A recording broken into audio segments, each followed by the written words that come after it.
So let's go on to BK. Now, I obviously saw his some of his statements, not all of them. And I did make a note of what I want to cover.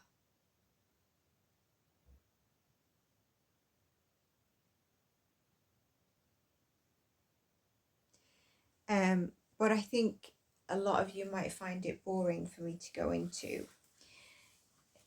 I do want to say that the most important thing with victim impact statements is the victim to feel they've had, or the victim's family, sorry, they've had an outlet. So whether it gets an applause from the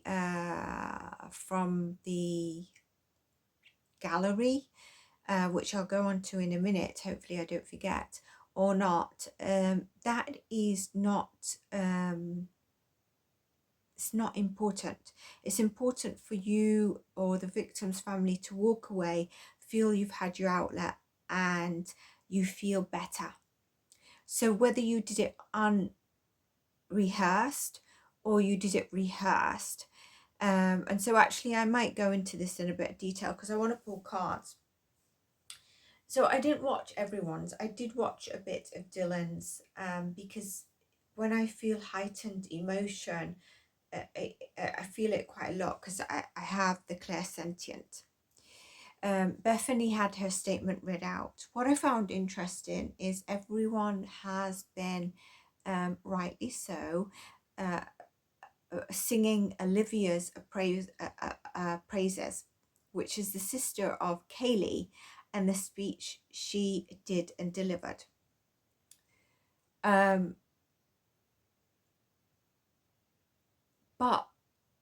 she got a round of an applause, or she got the audience because she kicked his backside. I don't think he really, so some people might think, was he embarrassed about the rapper? I don't think so. I do think that I noticed a very different energy when women were talking versus men. If you go back, and I should go back to see what I'm saying and put it in line with what I'm saying, but let's just continue. He did, I felt like he was more uncomfortable with the male. With the women, he was a bit more upfront. Now, what's interesting is he really showed a response when it was Maddie's grandma coming up, because I think, was she one of the first? But that also told me about a tie with Maddie. Now, I still believe, like I said, even if one of them was a prime target, it was, for me, go back to my readings because it's easier for me to explain. And I have not looked into all, I know all documents have been released now, and I've not looked into all their injuries, but I would say that I'd hope to say what I've said in my readings is that the injuries are not going to pinpoint that one person was substantially, the person that they believe was the prime suspect was substantially attacked more than the others, because like I said, I believe Sana was awake, Kaylee was more awake than the others. I feel Maddie was going into that sleep mode, and she was actually quite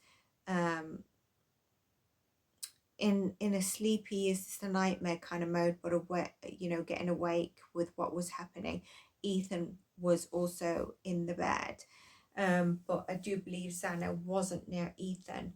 And I think I said around 3:45 she was definitely near the kitchen. Now with 3:45 and 3:50, another thing that I want to go into in a separate read is this second energy. And this is not to bring up conspiracy. I do 100% believe that BK did this, and I see that, but I did say about a second energy, and it came up in the cards. Another thing I said pointed towards someone that apparently has been a focus, but in a very uncanny way. And so what I wanted to do was cover that in a video, because I also want to see has law enforcement investigated this, or have they tried to turn a blind eye? And all of you might have seen all the injury sort of the coroner's reports and the documents that are released. I haven't, but I will be covering this second energy for us to see if anything, maybe our law enforcement, did they clear too fast? And also, this is all about, you know, they keep going on about assessing SKs, serial Ks, and so they don't commit offence, which takes me also to the judge on that day. Now, Dylan didn't get an applause, yet Dylan must have had an extreme amount of strength to go there, sit there, what seemed to be like, I don't want to see him, and speak while she was there. And obviously she's probably got post-traumatic stress disorder, but also she might have survivor's guilt. So that was very interesting for her not to have an applause, yet Olivia did.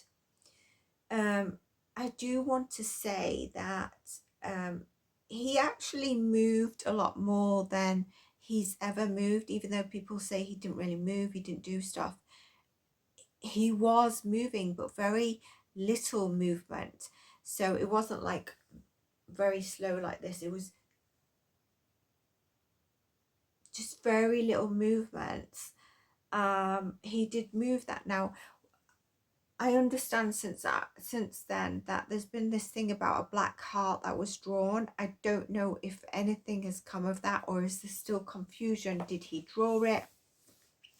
Was it given to him? What was the meaning? And I can look into that. And I've just knocked over my plant. Okay, so I'm going to have to tidy that mess up. Now, I did find it disappointing that we didn't see him walk in, because I did want to see that. His mom and sister was there, and that was something else that I wanted to say. I really feel for them. And I'm not sure if people understand that it's very difficult. Like, it's difficult to be a parent or a relative of a victim, but imagine being a parent or a relative or a sister of an SK, where you have caused so much pain on other families. This person is your son or your brother, and in a sense they've lost their life as well. Now some people will say, yeah, but they can still speak to them.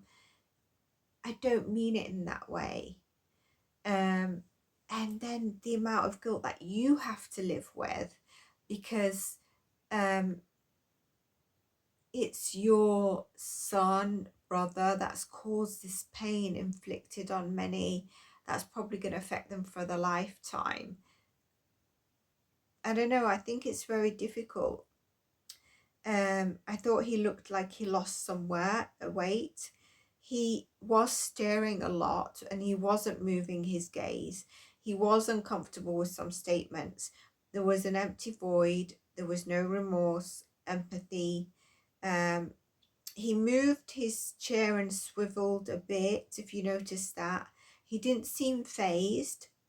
He was quite robotic when he said to the judge, I respectfully what did he say? I respectfully not disagree. He didn't want to do a statement, basically. But there's deep perversity there. And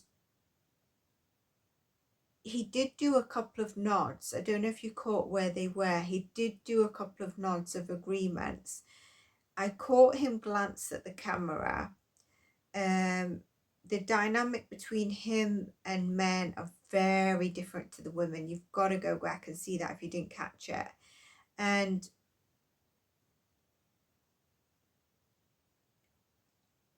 despite people saying that he thoroughly enjoyed being there and all that. I don't think anyone can 100% say he enjoyed it or he didn't enjoy it. I actually see him after Olivia's message going back to his cell, and if he had a pen and paper, there'd be a strategy on what he's going to do. Which takes me back to my readings. If you remember, I said he might be a bit quiet for a bit, but eventually he's going to start talking, taking those invites for interviews. Because what the prosecution, or the storyline that the prosecution will put out, or anyone will try and put out,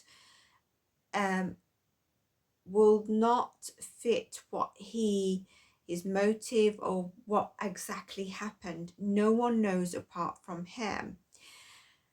And if he's ever labeled as a failure, which I think her dad and her had said, he is going to make sure that he gets out the story of what he wants.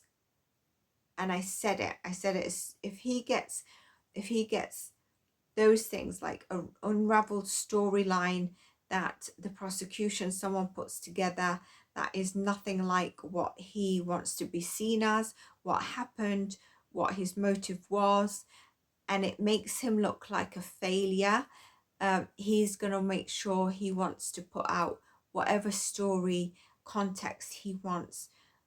I would believe a story, I think I said 30 years down the line, so around 2058, we might see the more of the truth be told. The thing is, people want to assess him, yet he doesn't understand himself why he's done it.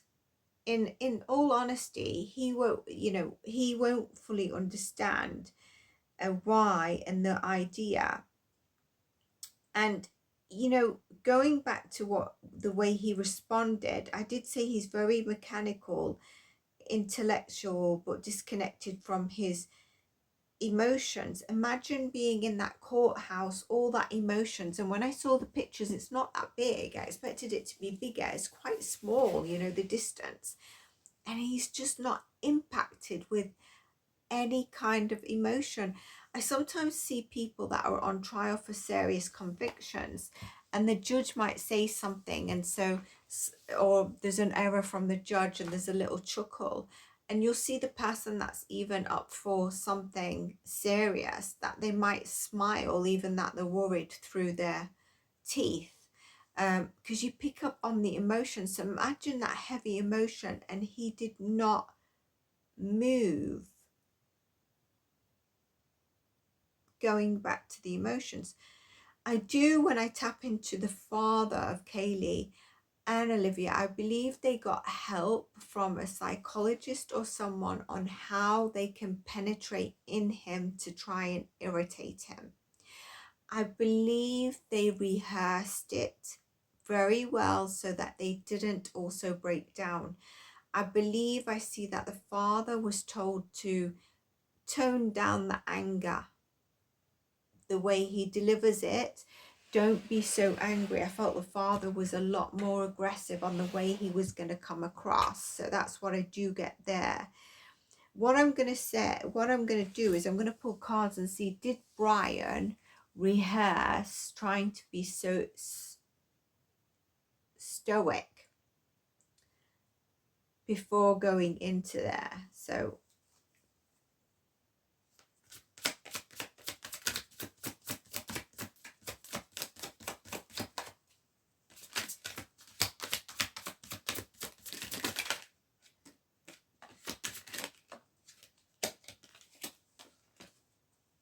no, he didn't rehearse.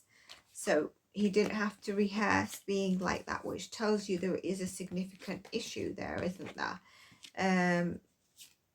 It's kind of like he knows he's caught up. He knows he's got the plea deal, but it's not what he wanted as an outcome.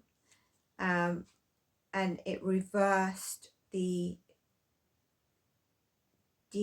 death penalty, which gave him an opportunity for a positive outcome. So that's what he recognizes, but he didn't rehearse. Let's go on to see how he felt during it. I thought I was going to do the second party energy, by the way.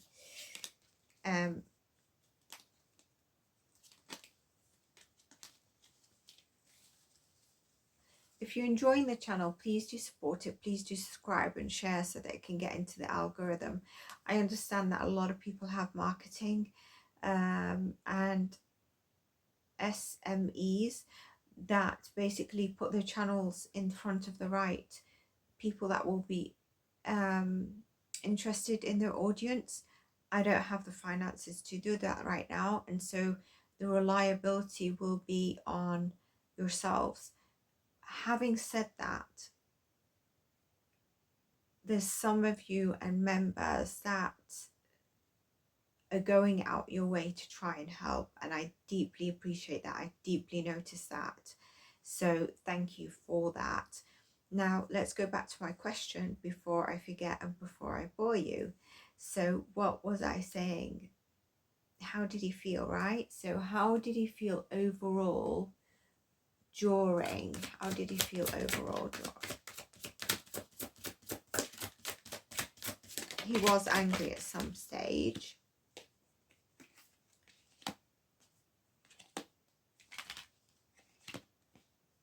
So this is him coming across as, you know,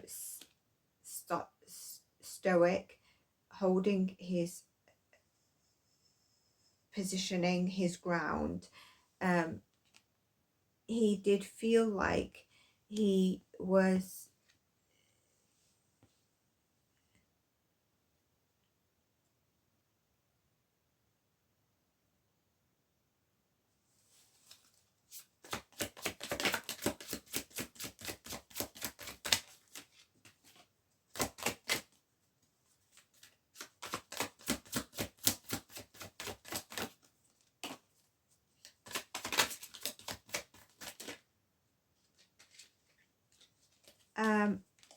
it seems like his mother was there, we know, but it seems like his mother was a bit on his mind.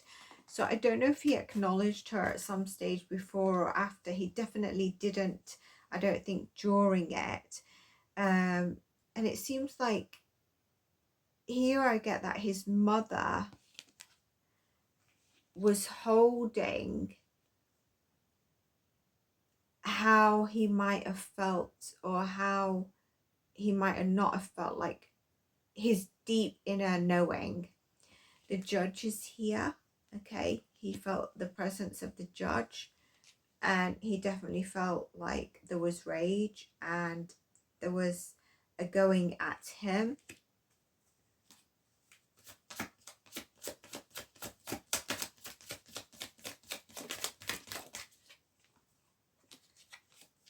He tried to keep his calm.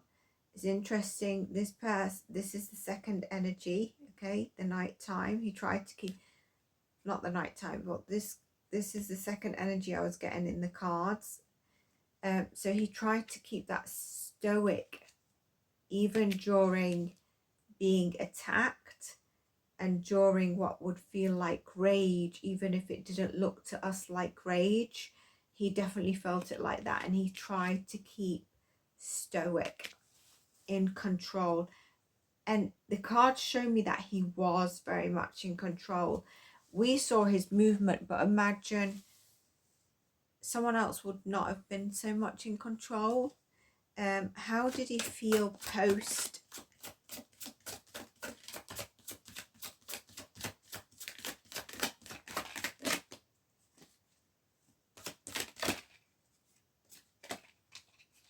Post the sentencing, he felt a dead man alive. Why am I getting that? Like a dead man who's alive, a dead man who's empty, hollow, but still raises his flag. And then I get, he felt like despite what happened, he, again, like I said, it seems like he went back and he was like pondering on his next step, not in terms of victims or anything, but it's like he was reminiscing in some way. And then there was some kind of confusion that was happening with him, a confusion on, did he make the right decision, and did he get given as much that of what was taken from him, which is interesting in terms of what he was being, what was brought out against him. Was he, as his side, been offered? So now I take you back to where I said, if there's a story or a narrative out there that he's not happy with, he's going to make sure, especially where there's words failure, he's going to make sure that he says something. And I feel like the top word for him was failure. That really got him. I just want to go back to something here, because I did outline 2 areas.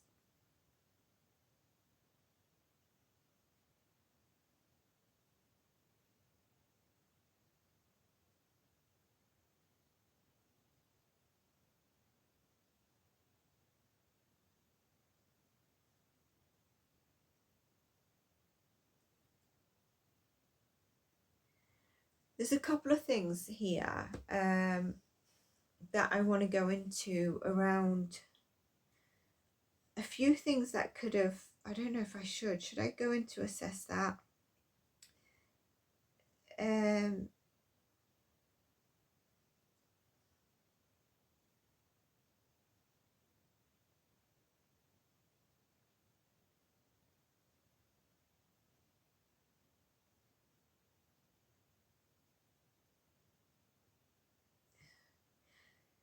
You know, by giving him the, so one thing I know everyone found Olivia's statement really well is it still had emotion behind it. What do I mean by that? That you could tell she was very angry, and she still had unanswered areas around this that only he could answer. So she handed him the power back. I'm not saying that it wasn't outstanding, it was outstanding. And another question is should you, for you to vote, should there be an allowance in a courtroom for the gallery to clap?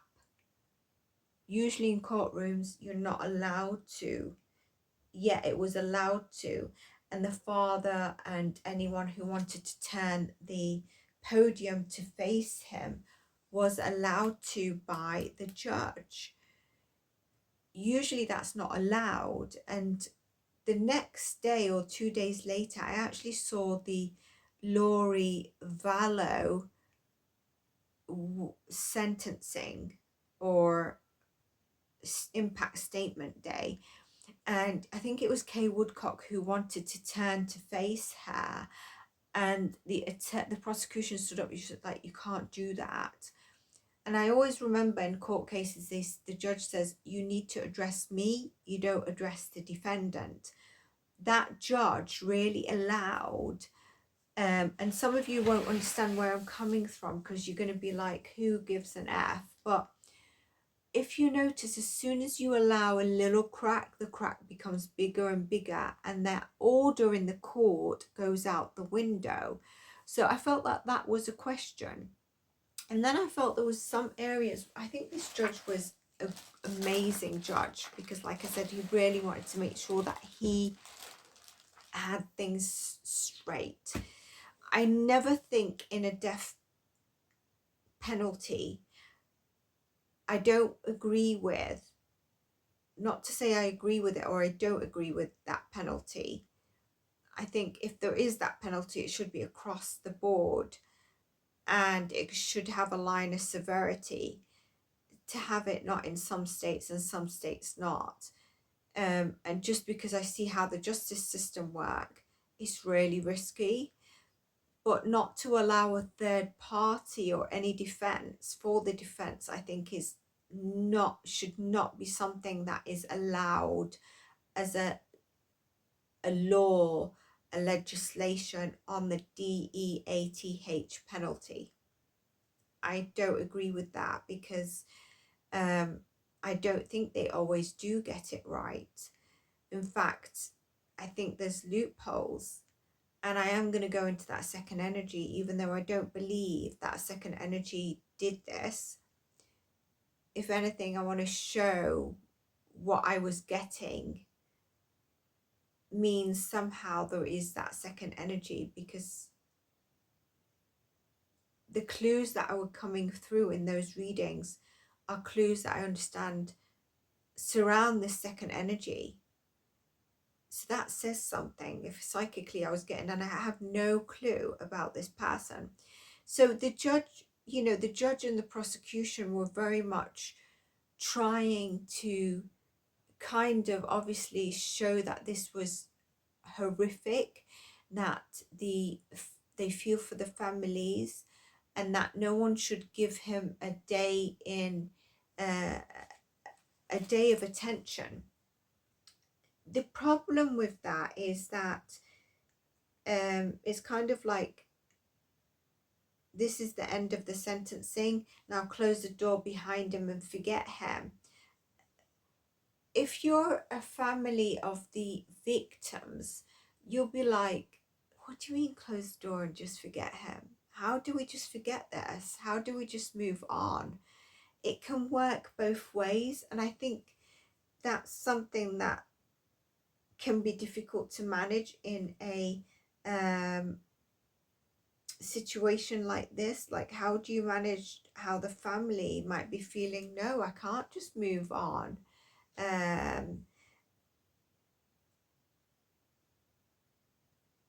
And the judge mentioned something about slithering out the door, which kind of implicated like a snake energy. I'm not sure if that's an appropriate way in some essence. And then something like, his 15 minutes of fame need to be over. And we need to stop asking the why. Yet the why needs to be understood. And so, although very great, because you could tell he was quite emotional, what I'm trying to say here is some of the things said could be understood from different people in different ways. But I think he did balance it by saying, but in this situation, he does need to be studied so we understand and stop it in future. But then you can't by saying his 15 minutes of fame is over, is locked up, forget about him, don't give him the time or space. And then he says that. So it's kind of a bit contradictory. It's not that simple to just close the door on something, especially with a grieving family.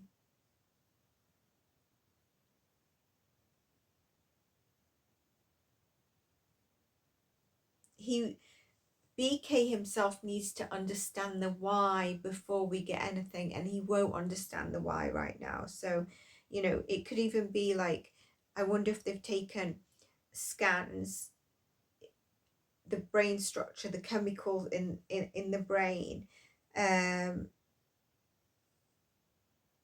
the why comes in different ways, huge elements, whether it's the brain, the chemicals, the motives, the rugs. And you know that I mentioned the motives sitting, it's not one motive. And I do want to say something as well about the Pleasant, circling back to Pleasant Street. That's something else that I've had validated, and the security guard. So I will cover that in my next one, so stay tuned. There's something else I wanted.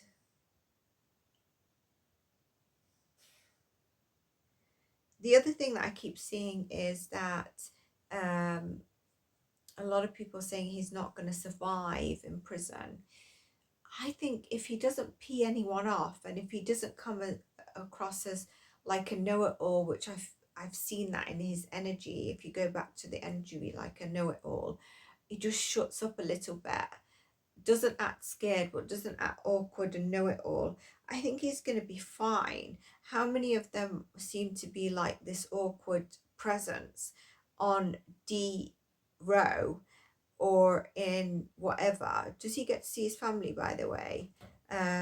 I heard that he did speak to his mum during that time, so I wonder if they will release that. That would be very interesting. But I don't see him not lasting because of the victims, because the victims are not children for everyone to go on about this. And obviously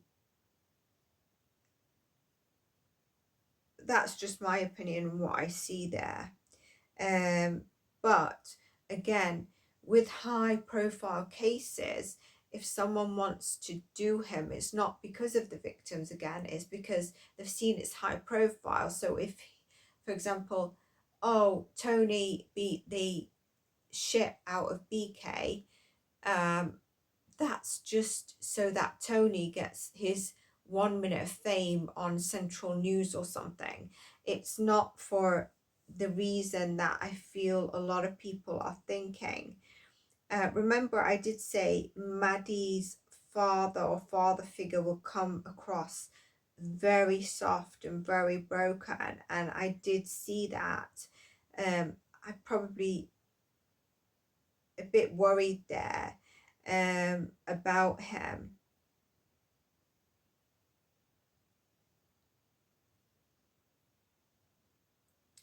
Again, you know, Zana was a very strong presence, and it's interesting her mother used faith to say something powerful, that I forgive you.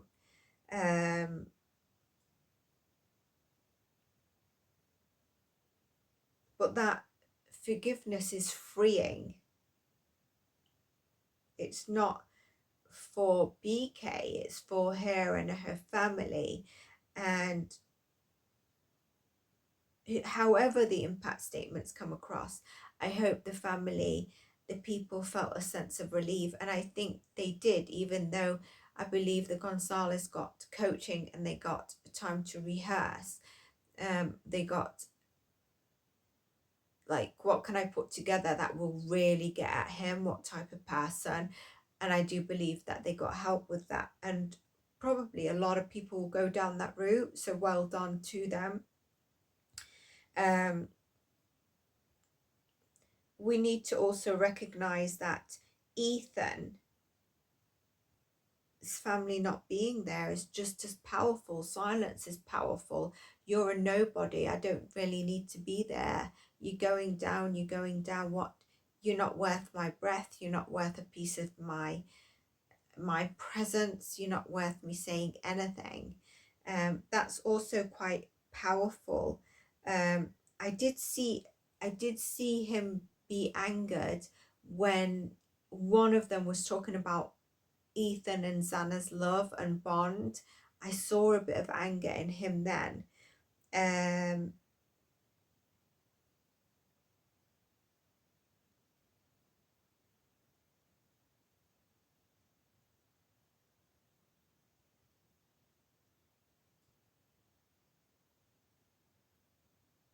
So on the next one, I am going to visit this second energy and just see, you know, what I got to share with you, what's already in the readings.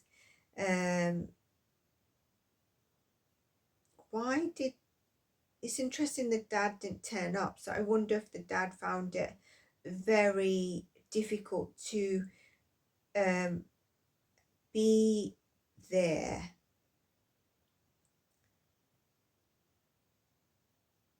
Just bear with me because I'm just making sure I want to cover most of it, but I'm not going to cover all the energy tapping that I did. I should have covered this earlier as soon as it was happening, but I felt it was very heavy, if I'm not just to be honest with you, and I hope I've not deleted other stuff that I want to cover.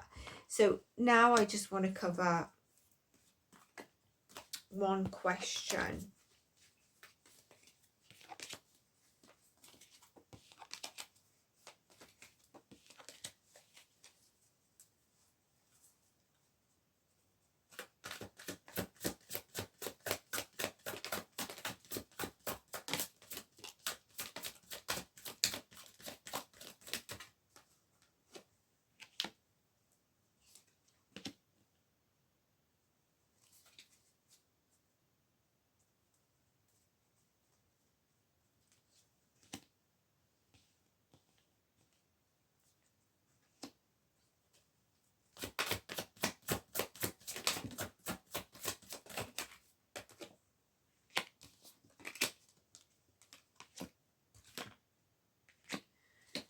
So the father, it seems like the father feels his world's been turned upside down.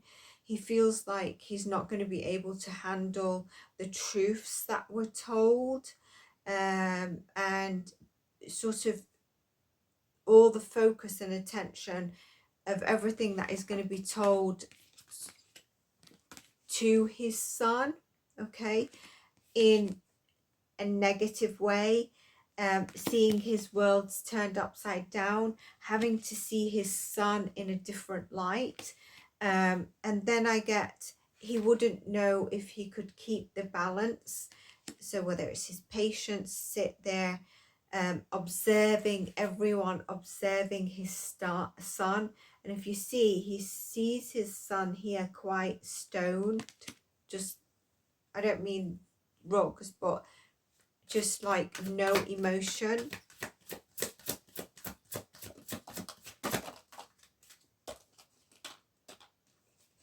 Yeah, he won't be able to keep his emotions in check. It would have been very difficult for him to do that, to sit still and keep his emotions in check. Just very difficult for him. So as much as we think about the victims, some of you might not like me, but to say this, I think I do feel for his mum and his sister and his family, because that has probably rocked them as well, and obviously the victims.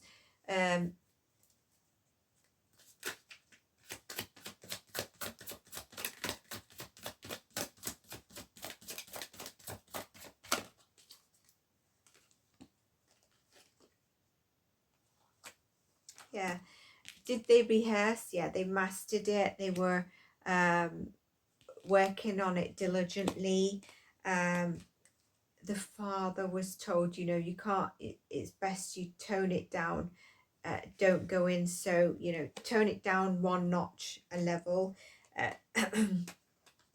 Coming across strong, solid family, that they're more solid together, they're abundant, they're living life. He's going to be locked away. His life is just nothing, and he's going to be forgotten about, and he's at the mercy of the justice system. So yes, I do get that they worked on the victim impact statements and rehearsal diligently, and there was coaching there for the father. So that's what I've got to share. If you enjoyed this, please do let me know, and if you are looking forward for me to go into that second energy tying in with the validations, please do let me know. For some reason Spirit is asking me to pull cards from this. So Spirit, how many cards? 6 cards.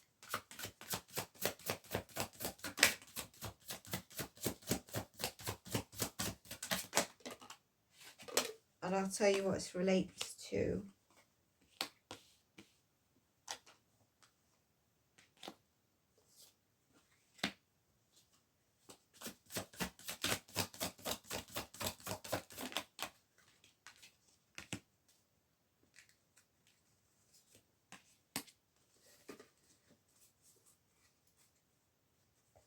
So I get here, and this relates to how his family may be feeling, something to do with his family.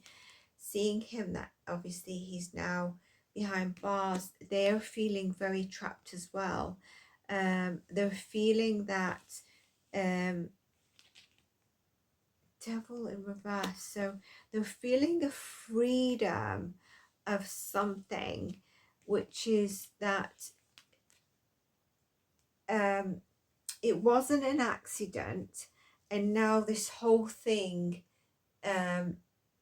is kind of concluded, where there's no need to mask, hide, stay away from all the media attention that could have been happening, and all the attention that it wasn't a crime of passion, that it was actually, you know, what is said more on the mass murders. So that's very interesting description there that Spirit wanted. Like, it seems like they had to keep quiet and just keep any word saying, and healing's going to be need to commence. Any word being said to them, they need to just, like, it seems like they need to just clean up to keep going, but not make a big fuss or people go against them type of energy, if that makes sense to you. So that's what I get there. I hope you enjoyed this. If you did, give it a like and subscribe, and I will see you in the next one. Thank you for joining, and